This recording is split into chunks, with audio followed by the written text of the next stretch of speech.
Dans une société pour laquelle l'image, la performance, l'actualisation de soi et la surconsommation sont de plus en plus importantes et répandues, la création du réseau social américain Facebook a littéralement chamboulé les activités des consommateurs.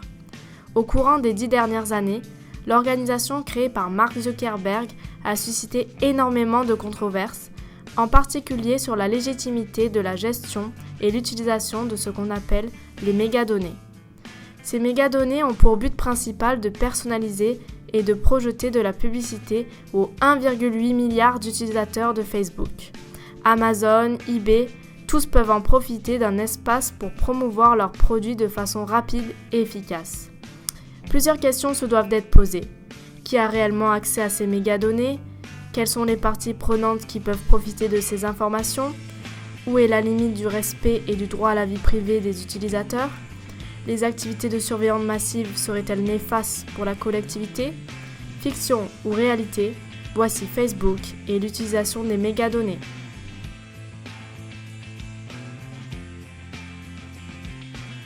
La croissance exponentielle du réseau social est liée principalement à son utilisation des mégadonnées.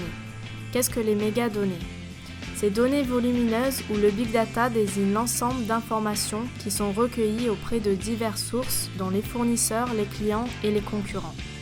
Ces données sont recueillies à l'aide d'un système d'intelligence d'affaires de gestion, mais n'ont en soi aucune valeur.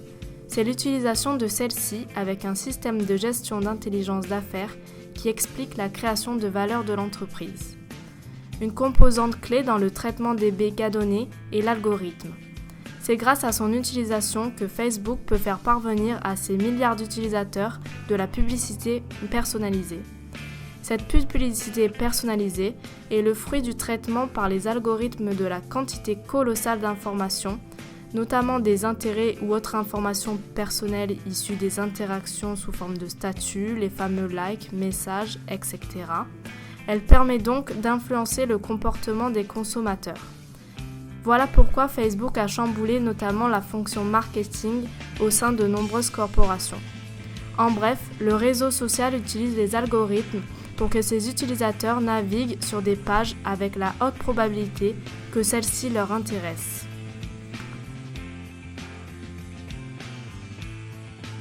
Malgré le fait que l'utilisation des mégadonnées par les corporations se relève être une pratique assez récente, leur intégration dans diverses activités est maintenant devenue monnaie courante. Mais qui sont les personnes concernées par ce sujet ?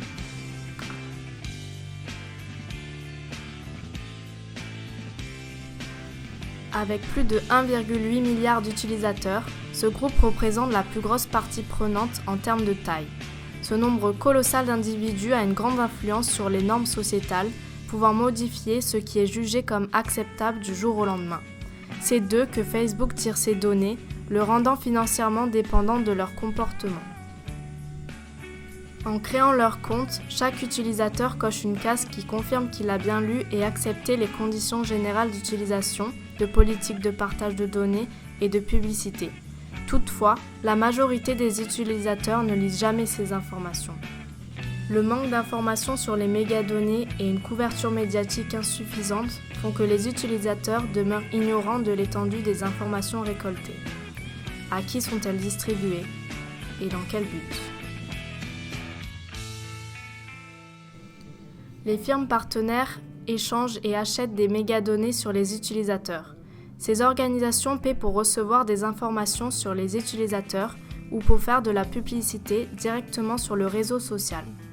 Un de ces partenariats les plus controversés est avec Datalogics, une firme spécialisée dans les données liées aux achats en grande surface. Celles-ci sont recueillies grâce à des cartes de fidélité. Facebook les analyse et détermine l'efficacité des campagnes publicitaires pour cibler les individus les plus susceptibles. L'utilisation des mégadonnées ne se limite plus seulement au commerce virtuel, mais s'intègre bel et bien dans la vie de tous les jours des individus. L'évolution rapide des technologies de communication offre de nombreuses opportunités au gouvernement, mais pose aussi de sérieux problèmes. Certes, elle est utile pour la diffusion d'informations importantes telles que les catastrophes naturelles ou alertes de sécurité, mais réglementer l'utilisation des informations personnelles devient plus difficile. Ces avancées font qu'il est difficile d'établir une législation efficace pour protéger les citoyens. Si Facebook arrive à neutraliser ou réduire la portée des actions gouvernementales, il pourrait éviter la mise en place de lois visant à restreindre, voire même interdire ces activités, comme il en est le cas depuis 2009 en Chine. Le gouvernement bénéficie ainsi de la plus forte légitimité, puisqu'il détient le pouvoir de choisir qui opère sur son territoire, et cela lui permet d'influencer la population.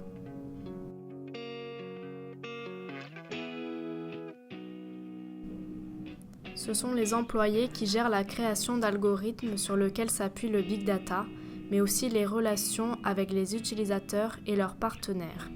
L'industrie des mégadonnées étant encore à ses débuts, leur influence sur les normes et valeurs morales véhiculées quant à son utilisation est importante. De par leur niveau de connaissance élevé, leur opinion a un poids considérable dans la communauté, mais avec une portée limitée. Cependant, alliés aux médias ou aux groupes de pression, leur influence deviendrait conséquente.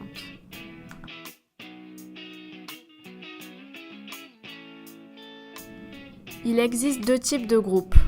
Ceux qui sont officiellement reconnus, employant des stratégies légales comme le boycott et la sensibilisation, et ceux opérant dans l'illégalité tels qu'Anonymous. Ces groupes argumentent que la récolte et la diffusion des informations personnelles sont une atteinte à la vie privée des individus et mettent aussi en danger de nombreux autres droits fondamentaux liés à la sécurité et au bien-être psychologique. Il est clair que ces groupes façonnent la conscience collective des individus et la manière dont la société au plus large considère la question. Leur impact est en train de croître avec la prise de conscience des risques associés aux mégadonnées. Il est impératif de bien gérer cette partie prenante. Une mauvaise gestion des communications peut facilement mener à une perte d'utilisateurs ou à des cyberattaques aux conséquences graves. Les médias représentent les acteurs principaux dans le processus d'amplification d'un enjeu. Il est clair que les réseaux médiatiques représentent un danger important pour les intérêts de Facebook en choisissant quelles histoires diffuser et quelles perspectives leur donner. C'est donc important pour Facebook d'entretenir de bonnes relations avec eux. Leurs messages ont une grande portée et ils sculptent une certaine vision de la réalité pour le grand public.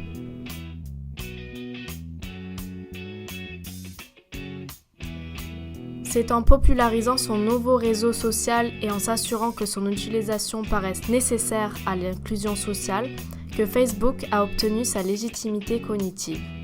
Depuis, Facebook est considéré par une majorité de ses usagers comme nécessaire au bon déroulement de leurs interactions sociales ainsi qu'au bon fonctionnement de la société. Mais l'est-elle vraiment ? Dans les dernières années, les critiques se multiplient, allant de perceptions abusives et de conservation illégale de données, de violation de la vie privée, jusqu'à la découverte d'effets pervers sur la santé mentale de ses usagers. En effet, de multiples recherches scientifiques transforment tranquillement les modèles de pensée perçus précédemment comme inébranlables.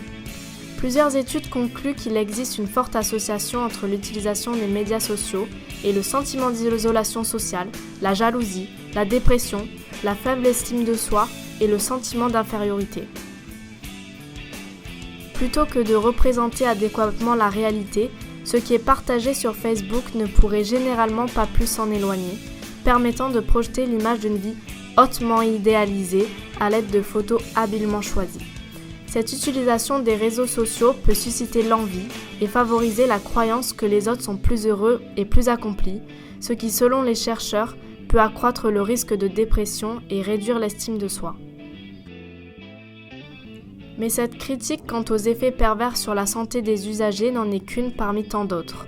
De plus en plus de personnes s'inquiètent des conséquences que pourrait avoir l'information qu'elles partagent sur Facebook sur leur vie personnelle et professionnelle si elle devenait accessible à des utilisateurs malveillants. Dans un pays où la liberté d'expression est considérée comme l'un des droits constitutionnels les plus significatifs dans sa capacité d'influencer la société, ne devrions-nous pas protéger ce droit à la liberté de pensée, de croyance et d'opinion ? Bénéficier d'une plateforme qui facilite les interactions sociales, mais à quel prix? D'une promotion, d'un emploi, d'une relation? Bon nombre d'usagers commencent à s'apercevoir que les coûts potentiels de l'utilisation des réseaux sociaux pourraient bien excéder les bénéfices. C'est dans cet esprit que de nombreuses personnes cessent d'utiliser Facebook ou en réduisent considérablement l'utilisation, tout en étant plus prudentes de l'information qu'elles partagent. L'une des critiques les plus prévalentes est qu'il est très difficile d'exercer un contrôle sur l'utilisation que font Facebook et d'autres entreprises de nos données personnelles et de donner un consentement éclairé puisque leurs politiques de confidentialité sont souvent difficiles à comprendre et trop longues. Consentement libre, oui, mais est-il éclairé? Ce qui est certain est qu'il y a un manque de transparence. L'utilisation des mégadonnées vise d'abord la personnalisation des publicités, et ces publicités ont la capacité de créer facilement des besoins artificiels.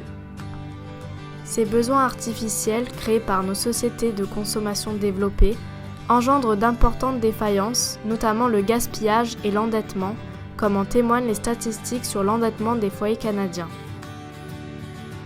Ainsi, ces algorithmes avancés qui permettent de personnaliser les publicités en fonction des besoins perçus, des croyances et bien plus encore, peuvent-ils être considérés comme des moyens pervers pour les entreprises d'accroître leurs ventes par la création de besoins artificiels au détriment des consommateurs? Cette société ainsi créée, où la consommation devient une fin en soi, vient à l'encontre du concept de développement durable puisque la consommation croissante intensifie les enjeux énergétiques, climatiques et environnementaux. Par conséquent, l'attitude par rapport à Facebook a considérablement changé. Pour demeurer légitime, elle devra intégrer les revendications de ses parties prenantes, notamment dans les modifications futures à sa politique de confidentialité, afin d'apaiser les inquiétudes de ses usagers quant à l'utilisation de leurs données personnelles.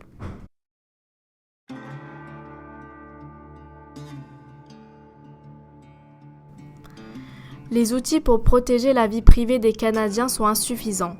L'Internet n'existait pas lorsque le gouvernement canadien a adopté la loi sur la protection des renseignements personnels en 1983 et les médias sociaux n'existaient pas en 2001 lors de l'adoption de la loi sur la protection des renseignements personnels et les documents électroniques. Il n'en reste pas moins que les métadonnées peuvent fournir à des utilisateurs malveillants des renseignements très sensibles de la vie d'une personne. Les entreprises peuvent analyser les comportements de leurs clients actuels et potentiels et les influencer comme jamais auparavant. Ainsi, il est nécessaire de mieux encadrer la notion de consentement à la collecte, à l'utilisation et à la communication des renseignements personnels pour éviter la multiplication de techniques de marketing envahissantes, s'il n'est pas déjà trop tard.